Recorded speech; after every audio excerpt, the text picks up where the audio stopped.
주시는 하나님의 말씀은 여호수아서 8장 봅시다. 여호수아 8장 구약성경 330쪽 8장 1절로부터 17절까지입니다. 이제 여러분들 다 찾으신 줄 알고 제가 읽도록 할게요. 여호와께서 여호수아에게 이르시되 두려워하지 말라, 놀라지 말라. 군사를 다 거느리고 일어나 아이로 올라가라. 보라, 내가 아이 왕과 그의 백성과 그의 성읍과 그의 땅을 다 내 손에 넘겨 주었으니 너는 여리고와 그 왕에게 행한 것 같이 아이와 그 왕에게 행하되 오직 거기서 탈취할 물건과 가축은 스스로 가지라. 너는 아이 성 뒤에 복병을 둘지니라 하시니 이에 여호수아가 일어나서 군사와 함께 아이로 올라가려 하여 용사 3만 명을 뽑아 밤에 보내며 그들에게 명령하여 이르되 너희는 성읍 뒤로 가서 성읍을 향하여 매복하되 그 성읍에서 나무를 너무 멀리 하지 말고 다 스스로 준비하라. 나와 나를 따르는 모든 백성은 다 성읍으로 가까이 가리니 그들이 처음과 같이 우리에게로 쳐올라갈 것이라.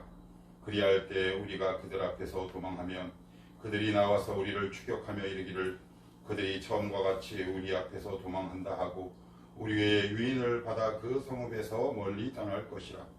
우리가 그들 앞에서 도망하거든 너희는 매복한 곳에서 일어나 그 성읍을 점령하라.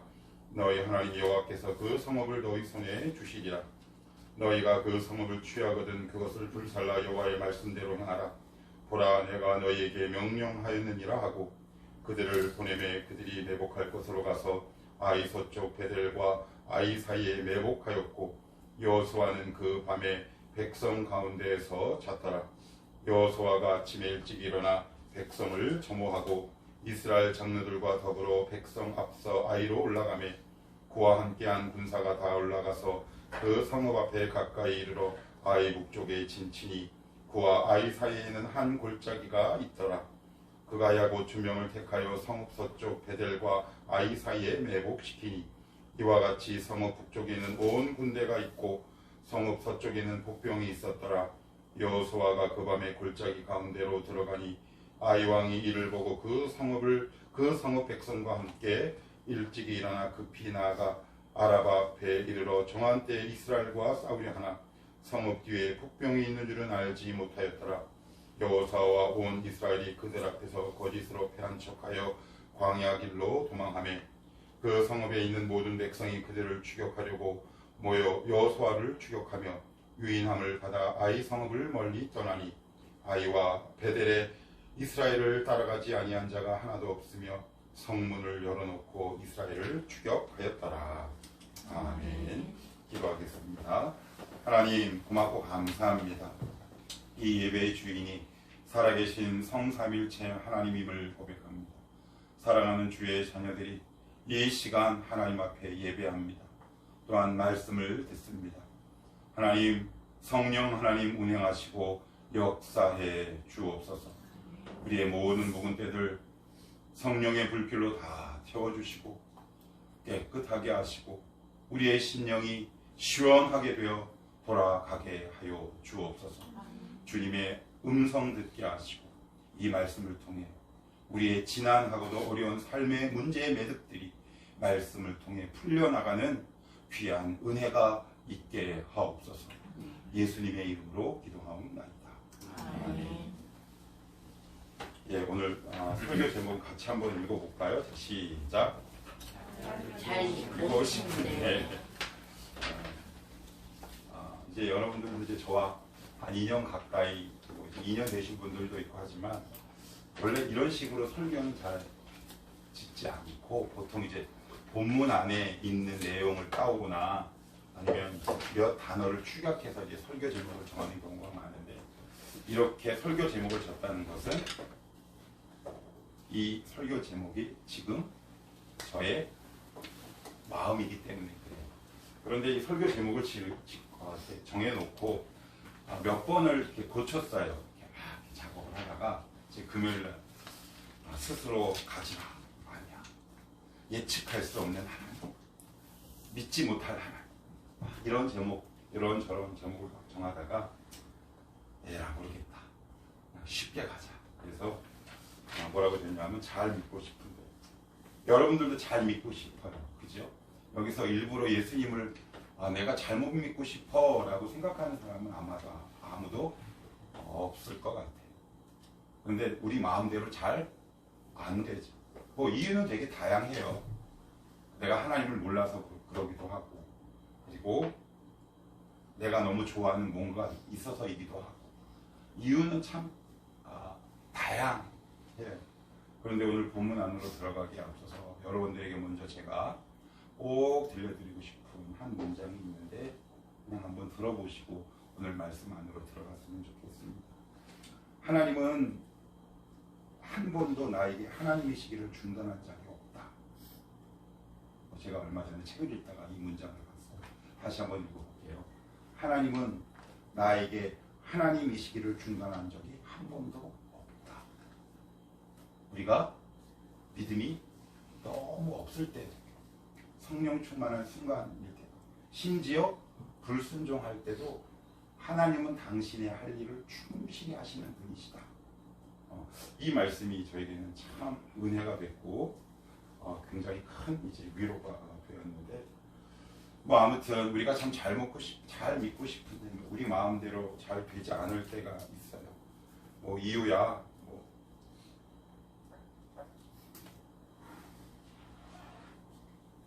누가 오네요.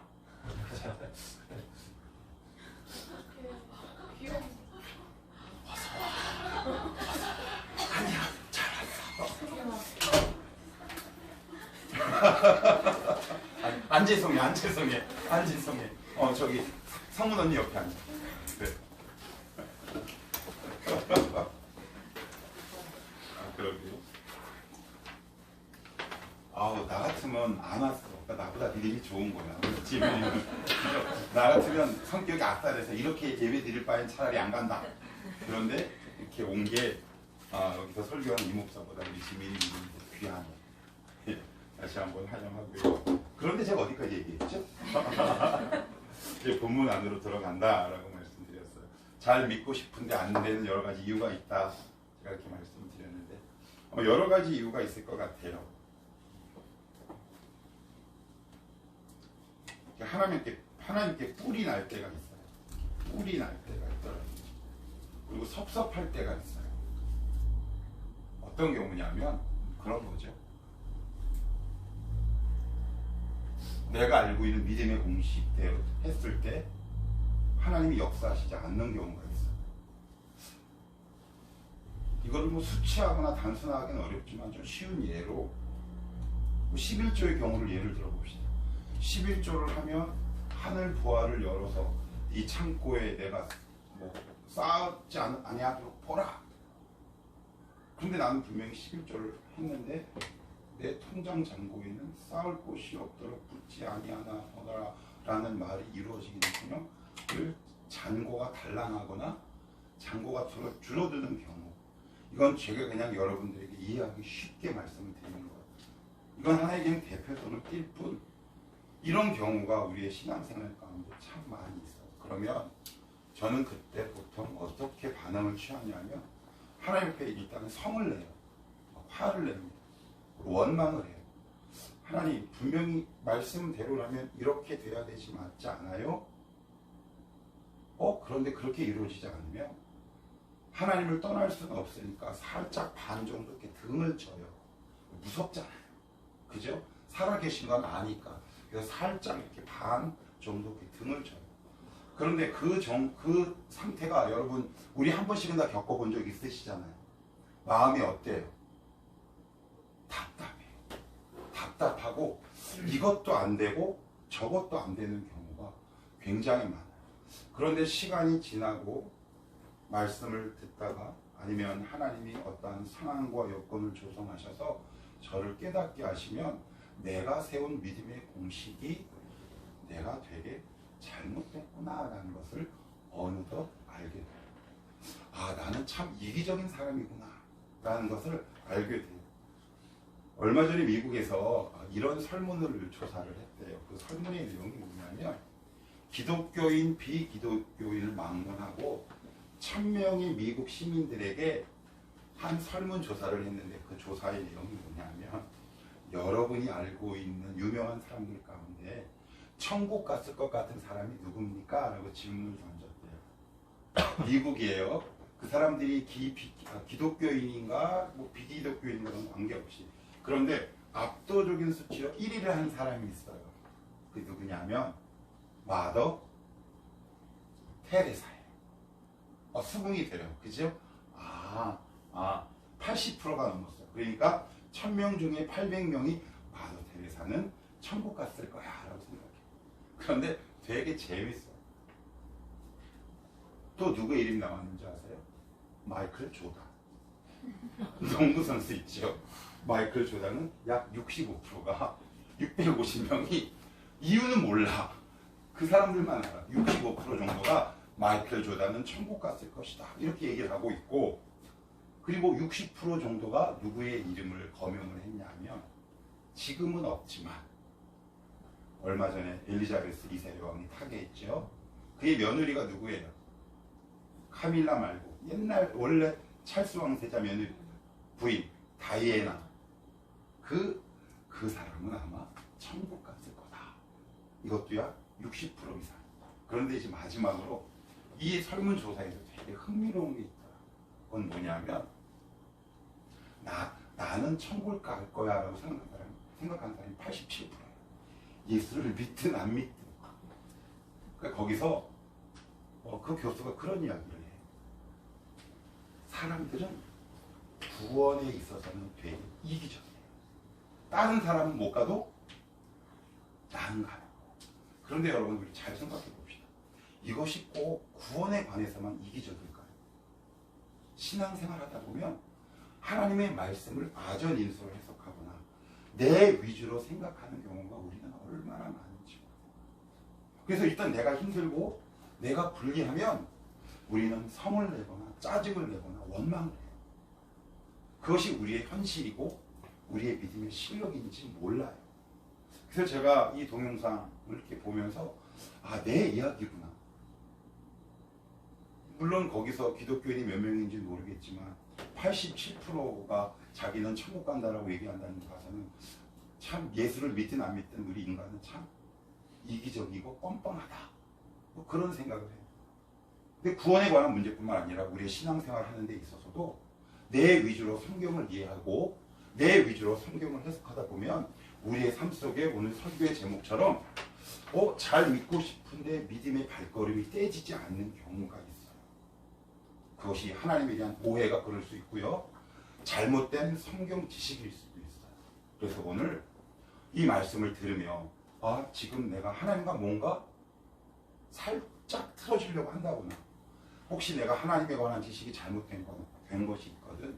오늘 이 말씀을 통해 우리의 반쯤 들렸던 이렇게 돌렸던 이 등이 우리 가슴이 하나님을 향해 온전히 펴질 수 있었으면 좋겠어. 먼저 어디를 보시냐면 우리 8장 1절 한번 읽어볼게요. 자, 8장 1절입니다. 시작. 여호와께서 여호수아에게 이르시되 두려워하지 말라 놀라지 말라 군사를 다 거느리고 일어나나 아이로 올라가라. 보라 내가 아이 왕과 그의 백성과 그의 성읍과 그의 땅을 다 내 손에 넘겨주었으니. 여기 보시면 두려워하지 말라. 항상 전투 앞에는 우리 주님께서 두려워하지 말라 그러세요. 왜 그런다고요? 우리는 늘 두려워해요. 늘 놀라요. 그죠? 그래서 하나님은 항상 전투 앞에 두렵고 놀라지 말라라고 늘 말씀하세요. 우리는 늘 두려워하는 존재잖아요. 그죠? 어떤 일을 시작하는 데 있어서 늘 두려워해요. 그리고 나서는 주님이 여기서 뭐라고 말씀하시냐면 이렇게 말씀하세요. 군사를 다 거느리고. 우리 지난 주일 설교 때 제가 말씀드렸어요. 여리고성은 어떻게 무너졌나요? 소리로 무너졌다고 그랬어요. 손 하나 제대로, 물론 여리고 성벽이 무너진 다음에 들어가서 그들을 이렇게 뭐 제거하는 것들은 손을 썼지만 여리고 성벽 자체가 무너진 것은 손 하나 까딱하지 않았다고 말씀을 드렸어요. 그러면 하나님은 그렇게 동일한 방법을 할 수 있는데 이번에는 무슨 이유인지 이스라엘 공동체에 갖고 있는 모든 전력을 다 쏟아부으래요. 왜 그럴까요?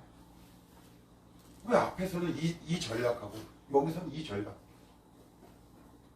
이미 아이성 전투 1차전은 한 번 패배했어요. 여러분 신앙생활 하다가 내가 한 번 이렇게 탁 넘어지잖아요. 그러면 거기에 대한 두려움이 우리 가운데 있기 마련이에요. 다시 일어서기가 되게 주저주저해요. 그런 우리의 생리를 너무 잘 아셔서 뭐라고 말씀하시냐. 알았다. 그러면 너희들의 모든 군사를 다 거느리고 가라. 이미 이들은 한 번의 전투에 있어서 패배했다는 말이에요. 그런데 그런 그들에게 너 있잖아. 이번에는 한 3,000명만 데리고 올라가. 그러면 이스라엘 백성이 말이 하나님의 말씀이 귀에 들릴까요? 이스라엘 공동체의 연약함을 너무 잘 아시는 거예요. 그래서 그들 가운데 있는 두려움과 약간의 남아있는 패배감들을 감수하시고 수용하시기 시작하세요. 그래서 어떻게 말씀하시느냐?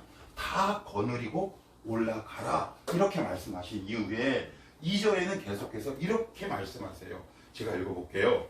너는 여리고와 그 왕에게 행한 것 같이 아이와 그 왕에게 행하되 오직 거기서 탈취한 물건과 가축은 스스로 가지라. 너는 아이 성뒤에 복병을 둘지니라. 여리고성 전투에는 우리가 이미 한번 살펴봤어요. 복습할게요. 하나님께서 여리고성 전투를 앞두고 이스라엘 공동체에게 이렇게 말씀하세요. 너희는 여리고성에 들어가면 모든 것을 싹 다 진멸하고 특별히 금은 뭐와 재물은 손도 대지 마라. 다 여호와께 돌려라 라고 말씀해요. 그런데 아이성 전투를 앞두고서는 이렇게 말씀하세요. 그 재물을 가져라. 우리는 이미 여리고성 전투를 지나서 아이성 전투에 왔지만 여러분들이 타임머신을 타고 여리고성 전투에 딱 갔다고 한번 생각을 한번 해보십시오. 우리에게는 이런 게 있어요. 승리한 다음에는 전리품이 온다고 제가 여러분에게 누차 말씀을 드렸어요.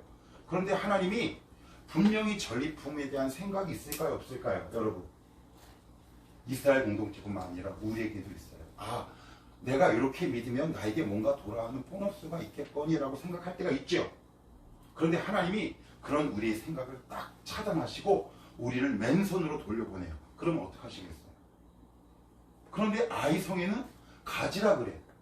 그런데 이거는 하나님이 재물을 주시고 안 주시고의 문제가 아니라 조금 더 근본적인 문제가 있어요. 뭔지 아세요? 저는 신앙생활 할 때 가장 힘든 게 뭐였냐면 일관되지 않는 하나님의 역사 때문에 두려웠어요. 하나님이 일관되지 않은 것처럼 느껴져요. 그게 되게 두려웠어요. 말씀을 신뢰하기가 어려웠어요. 성경은 일관되다고 하는데 여리고성과 아이성 전투에 있어서 재물에 관한 하나님의 진술은 차이가 있죠. 일관됩니까? 아니면 변화가 됩니까? 이 사실이 우리 가운데 저에게는 굉장히 두려움이 있었다. 여러분 같으면 어떠세요? 저에게는 이런 일관되지 않을 것 같은 하나님이 되게 무서웠어요. 우리가 그냥 입술로는 하나님은 일관되십니다, 사랑하십니다, 채워주십니다라고 얘기하지만 우리가 현실이라는 이 땅의 세계에서 살아가는 동안 하나님이 늘 일관된 분입니다 라고 고백하는 것은 사실 거의 불가능에 가까워요. 그렇다면 여러분이 그 상황에 어떻게 하시겠어요? 이때는 이렇고, 그죠? 저 때는 저래. 어떨 때는 채워주시고 어떨 때는 빈손으로 가게 하셔. 이런 하나님을 여러분 과연 신뢰할 수 있겠냐는 거예요. 저만 그래요? 여러분은 어떠세요? 저는 여기에 대한 갈등과 고민이 너무 컸어요. 시험도 많이 들었다고요. 그래서 제 마음 한켠에는 어떤 생각이 있냐면 하나님은 내가 믿는 척은 하는데 100% 신뢰하기에는 뭔가 불안한 분이라는 확신이 제 가운데 있기 시작했어요. 더 솔직히 얘기할까요? 지금도 하나님을 100% 믿을 수 없어요. 이 땅에 사는 동안 100%는 없어요. 목사들 거짓말에 속으시면 안 돼요. 그들도 100% 믿지 않습니다. 그런데 무슨 자격으로 설교하느냐? 먼저 깨닫게 하셨기 때문에. 그러면 하나님은 왜 여리고성 전투에는 가지지 않게 하시고 아이성에는 재물을 갖도록 허락하시느냐? 왜 하나님께 왔다 갔다 하세요? 왜 원칙이 있어야 되잖아. 그죠? 원칙이 있고 일관성이 있어야 누군가를 신뢰하는데 여리고성은 안 된다고 하고 아이성은 가지라고 하면 나는 과연 그럼 어느 장단에 춤을 춰야 합니까? 라는 혹시 항의를 하나님 앞에 해본 적이 있어요? 근데 우리는 항의조차 하지 않아요. 그냥 입을 꽉 다물고 하나님을 조용히 떠나거나 회색 분자로 평생을 살아가죠. 이유가 있어요. 뭐냐면 여리고성이 어떻게 무너졌다고요? 싸웠어요. 이스라엘 백성이 소리만으로 무너뜨렸어요. 그걸 상징하는 의미가 뭐냐면 가나안 전투는 이스라엘 백성의 전투가 아니에요. 하나님의 전투라. 두 번째, 가나안 전투의 첫 번째 전투가 뭡니까? 여리고죠? 이게 중요해요. 얘들아, 너희들 가나안 갈 텐데 너희들 수백 년 동안 집도 절도 없이 또 돌아다녔어. 그죠? 그들 마음에 어떤 마음이 있었을까요? 자기 소욕이 얼마나 강하겠습니까? 하나님이 왜 여리고성 전투에는 재물을 주시지 않느냐 하면 너희는 가나안 땅이란 이 땅에서 살 때 재물을 위주로 살지 마 라는 뜻입니다. 여기에 대한 우리가 이해가 없으면 우리는 물질 때문에 날마다 시험에 듭니다. 재물의 주권이 주님께 있음을 상징하고 있어요. 그래서 모든 재물을 주님께 돌리라고 말씀해요. 그리고 나서는 아이성 전투에서 하나님이 물질을 마음껏 가지라고 말씀하세요. 그런데 우리는 여리고성 전투를 치르면서 아간처럼 숨겨놓기 시작합니다. 하나님 앞에 주권을 이양하지 않아요. 그러면 아이성 전투 치를 수 없습니다. 가나안 전투는 하나님의 전투인 동시에 가나안 땅을 들어가서 차지하는 목적은 뭐가 아니다? 물질이 아니다라는 것을 우리에게 알려주시기 위해 그 귀한 금은보화를 보고도 손을 못 대게 하시는 거예요. 왜?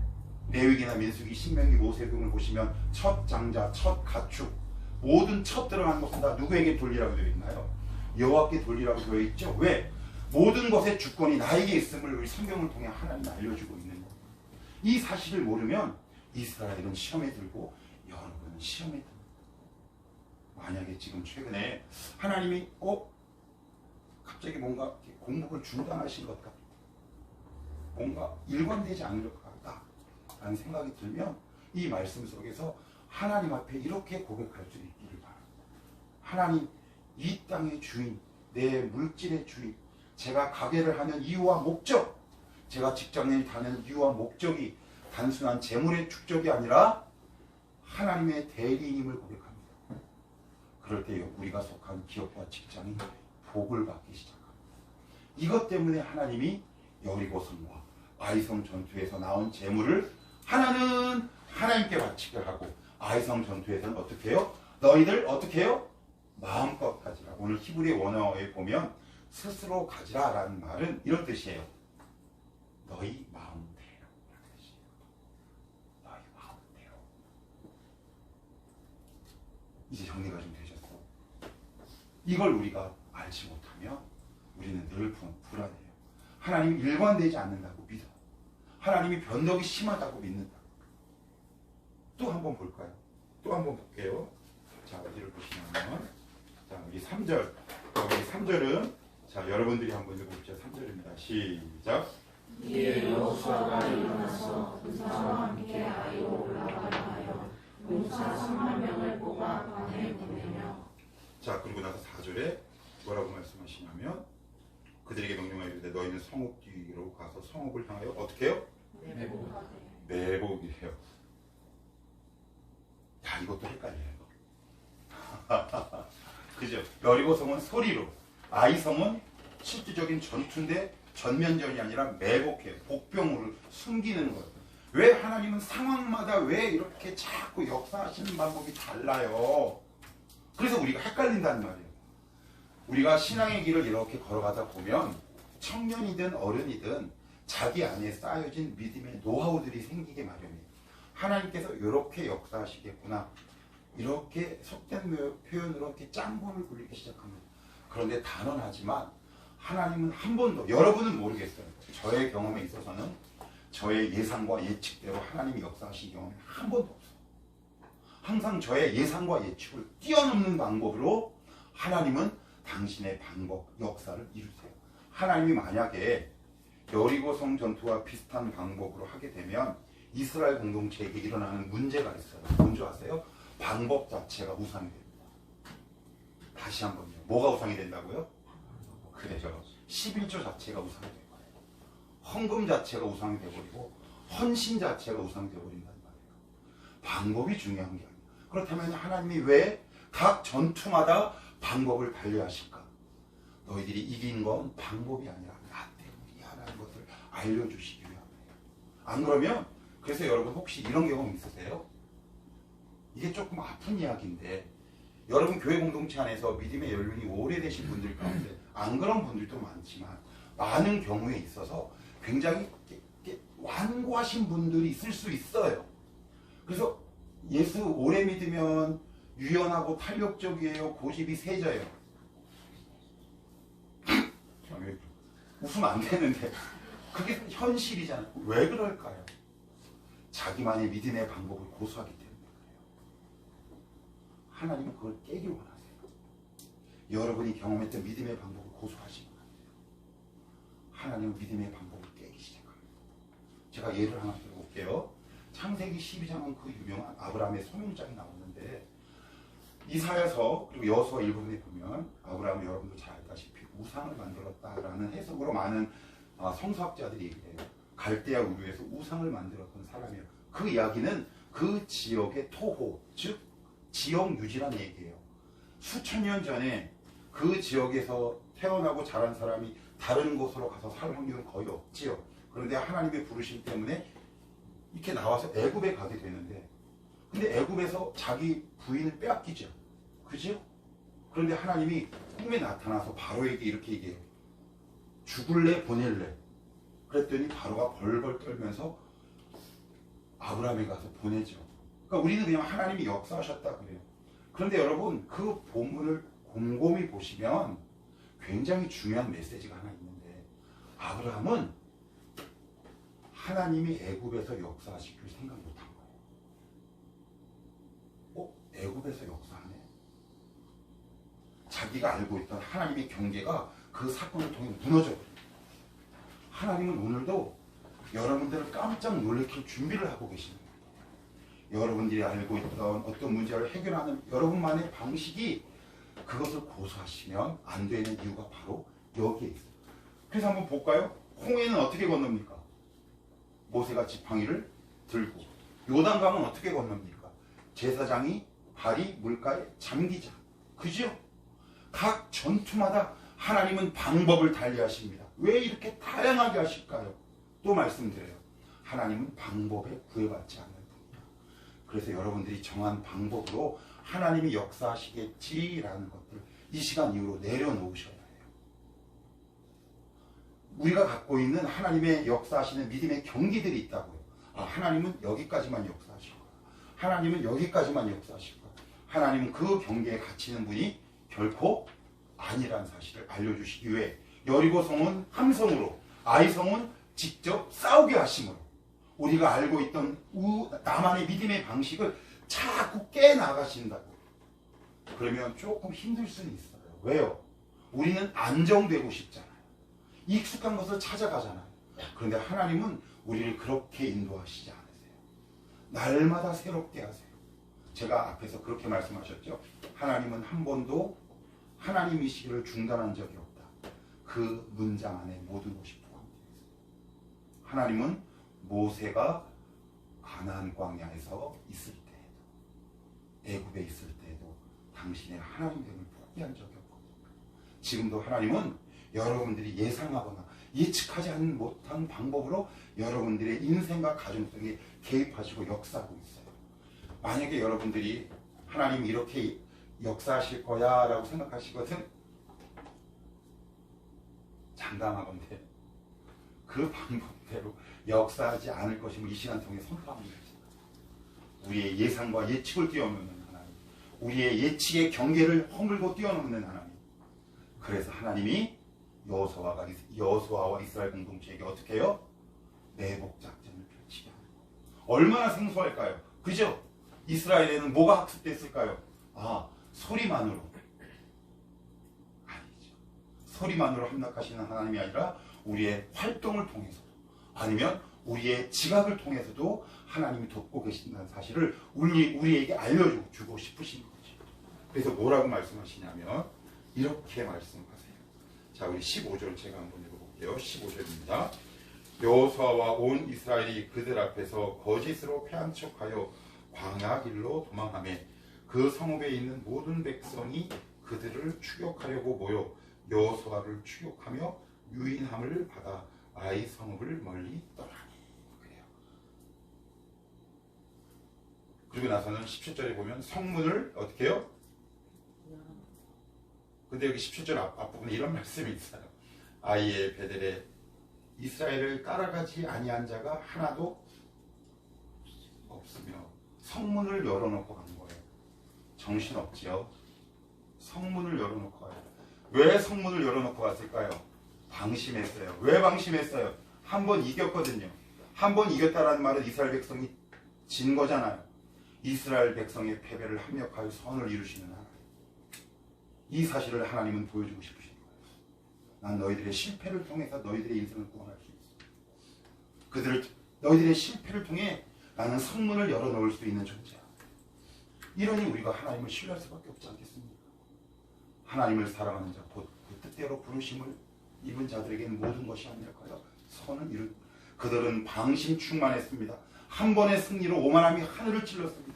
하나님은 그것을 이용하시고 한 번의 패배로 인해 주눅 들어있는 이스라엘 공동체를 통해 다시금 승리의 희열과 기쁨을 맛보게 하시는 합력하여 선을 이루시는 하나님의 역사를 이 매복작전을 통해 보여주시는 거죠.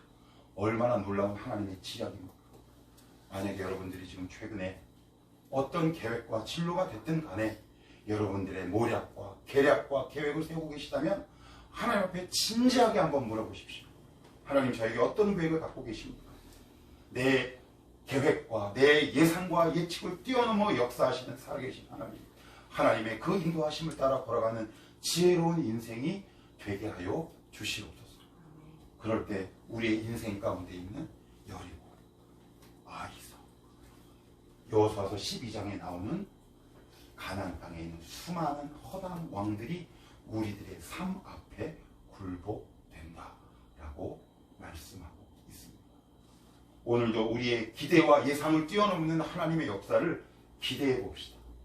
결국 상대방이 문을 열고 항복하게 하시는 것을 우리 두 눈으로 보게 하시고 우리에게 승리를 허락하신 하나님을 오늘도 조금만 더 믿음을 사용하셔서 그런 주님을 신뢰할 줄 아는 저와 여러분이 되었으면 좋겠습니다.